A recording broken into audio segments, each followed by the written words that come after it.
अस्सलामुअलैकुम स्टूडेंट। आज हम लोग बहुत इंपॉर्टेंट टॉपिक स्टडी करेंगे जो है डीएनए रेप्लिकेशन।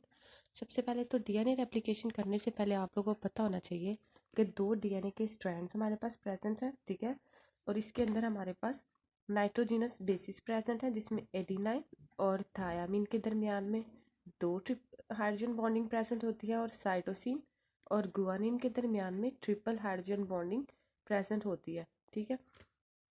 अब डीएनए रेप्लिकेशन में क्या होता है कि दो हमारे पास टेम्पलेट स्ट्रैंड्स हैं डीएनए के, ठीक है, जिसने एक हेलिक्स फॉर्मेशन बनाई हुई है, स्पाइरल हुआ हुआ है, और दरमियान से हमारे पास न्यू डॉटर स्ट्रैंड बनना शुरू हो जाएंगे। वो किसकी मदद से? डीएनए पॉलीमरेज 3 की मदद से ये डीएनए रेप्लिकेशन का प्रोसेस होगा और दो डॉटर स्ट्रैंड्स बन जाएंगे। फॉर एग्जांपल, अगर आपके पास ये दो पेरेंट स्ट्रैंड थे ना, तो दरमियान में रेप्लिकेशन होगी, ठीक है। रेप्लिकेशन का प्रोसेस स्टार्ट होगा और दो टेम्पलेट स्ट्रैंड से दो डॉटर स्ट्रैंड्स भी फर्दर बन जाएंगे, ठीक है। ये दो डॉटर स्ट्रैंड्स बन गए और दो बाहर हमारे पास से टेम्पलेट स्ट्रैंड जो पेरेंट स्ट्रैंड थे, ठीक है। अब डीएनए रेप्लिकेशन में क्या होता है कि पर भी specific sequence of nucleotide present होगा।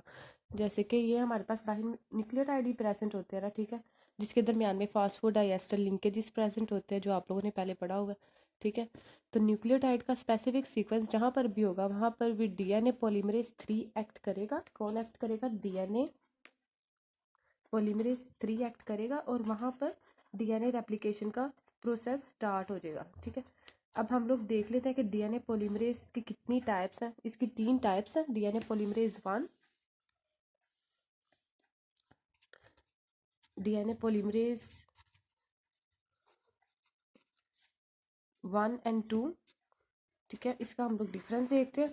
और डीएनए पॉलीमरेज 3, ठीक है। DNA polymerase 3 is the major enzyme. DNA polymerase 1 और 2 में बेसिक आपको थोड़ा सा डिफरेंस बता देती हूँ कि डीएनए पॉलीमरेज 1 क्या है कि इट इज़ स्मॉल साइज, ठीक है, इसका साइज वो छोटा होता है। डीएनए पॉलीमरेज 3 इंजाइम है ये तीनों, ठीक है। डीएनए पॉलीमरेज 3 का साइज जो है वो स्मॉल है। It has supporting role, support करता है डीएनए पॉलीमरेज 3 को, ठीक है। इसका भी सपोर्टिंग रोल ही है, ठीक है।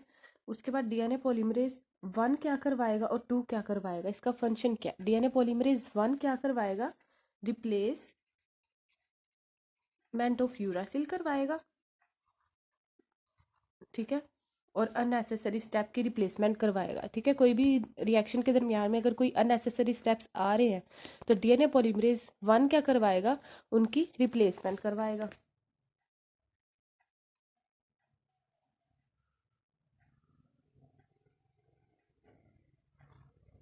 ठीक है। उसके बाद डीएनए पॉलीमरेज 2 क्या करवाता है? इसका क्या फंक्शन है? डीएनए पॉलीमरेज 2 है वो प्रूफ रीडिंग करता है। प्रूफ रीडिंग करता है कि डीएनए रेप्लिकेशन आया सही हुई है कि नहीं हुई, अदरवाइज क्या हो जाएगा हमारे पास? म्यूटेशंस, ठीक है। इसमें हमने देखा क्या, डीएनए रेप्लिकेशन के 3 एंजाइम्स है, डीएनए पॉलीमरेज 1, 2 और 3। 1 ने क्या करवाना है? ये स्मॉल साइज सपोर्टिंग रोल है, इसने रिप्लेसमेंट ऑफ यूरासिल और रिप्लेसमेंट ऑफ अननेसेसरी स्टेप्स, ठीक है। और डीएनए रेप्लिकेशन में डीएनए पॉलीमरेज 2 क्या करवाएगा? ये प्रूफ रीडिंग करवाएगा, अदरवाइज म्यूटेशन हो जाएगी, ठीक है। जो डीएनए के दो स्ट्रैंड बनेंगे वो म्यूटेशन में होंगे, या तो वो पॉइंट म्यूटेशन होगी, ठीक है, वो आगे हम लोग देखेंगे कि सब्सटीट्यूशन क्या होता है, पॉइंट म्यूटेशन क्या होती है, ठीक है, सिकल सेल एनीमिया। अब डीएनए पॉलीमरेज 3 को देखते हैं हम लोग कि डीएनए पॉलीमरेज 3 के क्या क्या रिएक्शंस होते हैं, सॉरी क्या क्या इसके फंक्शंस होते हैं। तो डीएनए पॉलीमरेज 3 सबसे पहले तो एक लार्ज साइज है, ठीक है। उसके बाद ये एक डाइमर है। इसका मतलब क्या है कि इसके दो मोनोमर मिलके एक डाइमर बना रहे हैं। अब एक मोनोमर में हमारे पास क्या होता है? एक ओमेगा होता है, अल्फा और बीटा 2, ठीक है। उसी तरह से एक ओमेगा, अल्फा और बीटा 2 ये दोनों मिलके दो डाइमर्स, सॉरी दो मोनोमर्स मिलके एक डाइमर बना देंगे डीएनए पॉलीमरेज 3 का। ओमेगा, अल्फा एंड बीटा 2 एक मोनोमर में प्रेजेंट होता है, ओमेगा, अल्फा और बीटा 2 दूसरे मोनोमर में प्रेजेंट होता है।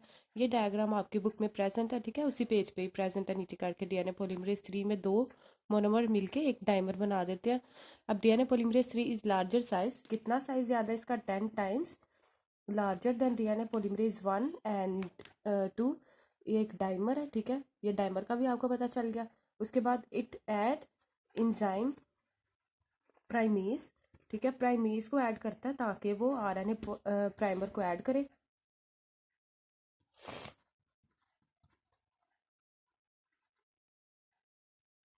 ठीक है, to start the replication process.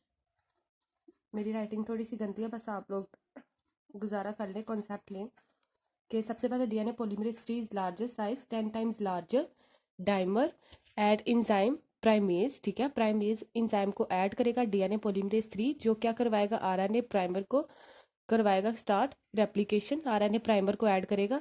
RNA primer में क्या होता है कि 10 न्यूक्लियोटाइड का एक सीक्वेंस होता है।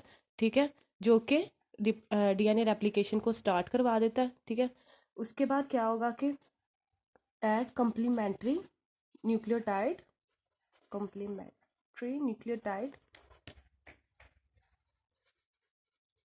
From 5 to 3 direction. ये बात तो आप लोगों ने अपने जहन नशीन कर लेनी है कि 5 to 3 डायरेक्शन, 5 to 3। ठीक है, 5 prime to 3 prime complementary nucleotide की एडिशन करवाएगा। ठीक है, उसके बाद क्या होगा कि ओकाजाकी फ्रैगमेंट, ठीक है, ओकाजाकी फ्रैगमेंट की कंस्ट्रक्शन करवाएगा।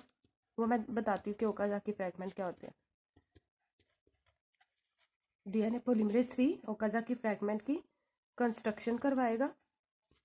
अगर आप लोग को पेपर में भी आता है कि डीएनए रेप्लिकेशन का बताएं, तो आप लोग ये डायग्राम बनाएं, डीएनए पॉलीमरेज 1, 2 और 3 के फंक्शंस बताएं। ठीक है, और उसके बाद मैं आप लोग को थोड़े से इंजाइम्स का बताऊंगी, वो आप लोग बताएं, तो इससे आप लोग को बहुत अच्छे मार्क्स मिल जाते हैं। आप लोग पढ़ोगे ना तो आप लोग को सारी समझ आ जाएगी कि इसमें सारा कवर हो चुका है। ओकाजाकी फ्रैगमेंट की कंस्ट्रक्शन करवाएगा, कॉम्प्लीमेंट्री न्यूक्लियोटाइड को ऐड करवाएगा 5 प्राइम टू 3 प्राइम की डायरेक्शन में। ठीक है, आरएनए प्राइमर जो ऐड करवाएगा, इंजाइम प्राइमेज ऐड करवाएगा, जो आरएनए प्राइमर की कंस्ट्रक्शन करवाएगा, 10 न्यूक्लियोटाइड का सीक्वेंस ऐड करेगा और स्टार्ट करवाएगा रेप्लिकेशन को। ठीक है, उसके बाद तो रेप्लिकेशन कंटिन्यूसली होती रहती है, लेकिन स्टार्ट करने के लिए उसको प्राइमेज की ज़रूरत होती है। ठीक है, आरएनए प्राइमर का सीक्वेंस ऑफ न्यूक्लियोटाइड प्रेजेंट होना चाहिए। ठीक है, उसके बाद लार्जर साइज है, 10 टाइम्स लार्जर है देन डीएनए पॉलीमरेज 1 और 2, और एक डाइमर है। डाइमर के अंदर क्या होता है, ओमेगा, अल्फा और बीटा 2। ठीक है, अब उसके बाद ये एक डायग्राम आपको नजर आ रही है। इसमें हमारे पास डीएनए के 2 स्ट्रैंड्स हैं। ठीक है, दरमियान में हमारे पास हाइड्रोजन बॉन्डिंग प्रेजेंट है नाइट्रोजन बेसिस के दरमियान में। एक हमारे पास 5 प्राइम है, एक हमारे पास 3 प्राइम है। उसी तरह से ये 5 प्राइम टू 3 प्राइम है। ठीक है, उसके बाद अगर हम लोग इसमें डीएनए स्ट्रैंड के एक मतलब के हेलिक्स को देखें, एक कोइल को देखें, तो हमारे पास ये एक पॉइंट है जिसको हम लोग कहते हैं रेप्लिकेशन फोक। ठीक है, रेप्लिकेशन फोक कहते हैं। अगर तो इसकी तरफ होगी, ठीक है, डीएनए रेप्लिकेशन इसकी तरफ होगी तो उसको हम कहेंगे लीडिंग स्ट्रैंड। अगर इससे अवे होगी तो उसको हम कहेंगे लैगिंग स्ट्रैंड। लेकिन होगी ये दोनों में ही 5 प्राइम टू 3 प्राइम की डायरेक्शन में। ठीक है, या फिर इस तरफ हो या इस तरफ हो, दोनों में ही किस तरफ होगी, 5 प्राइम टू 3 प्राइम की डायरेक्शन में। ठीक है, ये देखिए 5 prime to 3 prime, 5 prime to 3 prime, चाहे इस तरफ जा रही है तभी भी यही है, इस तरफ जा रही है तभी भी यही है। ठीक है, अब रेप्लिकेशन फोर्क से जो अवे जाती है वो डिसकंटिन्यूसली जाती है, जिसके दरमियान में ओकाजाकी फ्रैगमेंट की फॉर्मेशन होती जाती है।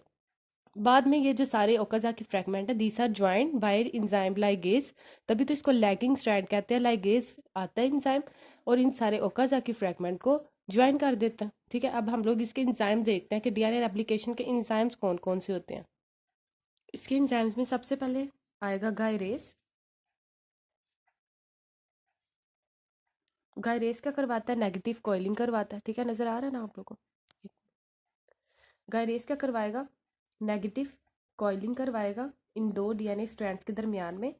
सेकंड पे आएगा हमारे पास हेलिकेज। ये क्या करवाएगा, हाइड्रोजन बॉन्डिंग को स्टॉप करवाएगा, हाइड्रोजन बॉन्डिंग को तोड़ेगा दरमियान से, सेपरेट